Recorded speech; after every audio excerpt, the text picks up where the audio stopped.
Awal dari nasib Rizik ke depan akan segera ditentukan.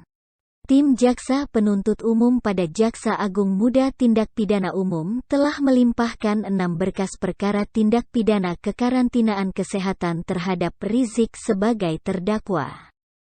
Keenam berkas yang sudah dilimpahkan yaitu terdakwa Rizik, H. Haris Ubaidillah, Ahmad Sabri Lubis, Ali Alwi Alatas bin Alwi Alatas, Idrus alias Idrus Al-Habsyi, dan Maman Suryadi atas kasus kerumunan di Petamburan Megamendung, dan hasil swab di RS Umi Bogor.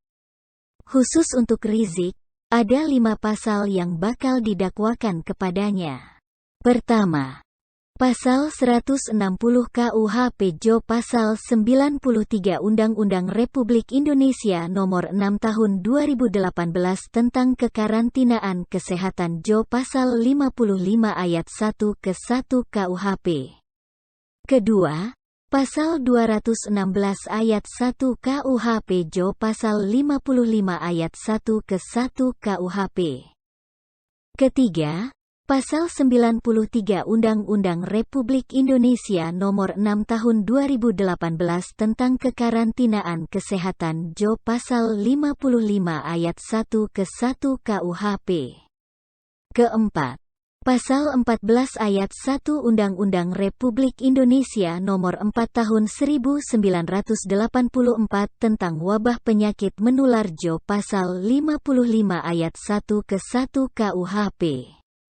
Kelima, Pasal 82A Ayat 1 Jo 59 Ayat 3 huruf C dan D Undang-Undang Republik Indonesia Nomor 16 Tahun 2017 tentang penetapan peraturan pemerintah pengganti Undang-Undang Nomor 2 Tahun 2017 tentang perubahan atas Undang-Undang Nomor 17 Tahun 2013 tentang Organisasi Kemasyarakatan menjadi Undang-Undang Jo Pasal 55 Ayat 1 ke 1 KUHP Jo Pasal 10 huruf B KUHP Jo Pasal 35 Ayat 1 KUHP.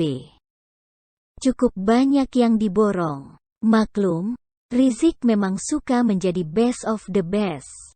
Berani menantang pemerintah dan melanggar aturan seenaknya. Maka jangan heran cepat atau lambat Rizik akan kena batunya. Hanya orang berani sekaligus konyol yang berani besar kepala tanpa batas waktu. 5 pasal ini sudah menjadi sebuah tanda buruk bagi Rizik. Rasanya sangat berat dia bisa lolos dari semua itu. Dan yang terpenting, berapa lama hukuman yang akan dituntut jaksa dan berapa lama hukuman yang akan divonis oleh hakim. Di saat warga sedang sibuk membahas drama kudeta Partai Demokrat, apalagi isu percintaan Kaesang yang menyita perhatian hampir seluruh rakyat Indonesia dan banyak warga Singapura, Rizik seolah terlupakan sejenak. Sebenarnya, dengan ditahannya Rizik, pertempuran sudah mereda dan memasuki babak akhir. Dia sudah kalah dan terperosok akibat keangkuhannya sendiri. Tinggal menunggu vonis, seberapa lama dia akan ditahan. Tapi kita masih tetap semangat menunggu kabar ini. Vonis adalah kabar terakhir yang perlu kita dengar sebagai bukti the end of Rizik. Ini juga sebagai tanda perayaan bahwa Rizik sudah menuai karmanya sendiri. Puncak kekesalan kita sudah terobati ketika Rizik dan kawan-kawan sekomplotannya dicinduk satu persatu. Setelah bertahun-tahun kita gigit jari akibat tidak berdayanya pemerintah menghadapi bahkan menindak kelompok Rizik, akhirnya saat indah itu tiba. Bagi pendukungnya, ini adalah berita suram. Bakal ada acara nangis dan mewek bersama sambil meninju-ninju dinding. Tidak selera makan dan tak mau tidur. Ini kok kayak gejala orang patah hati ya?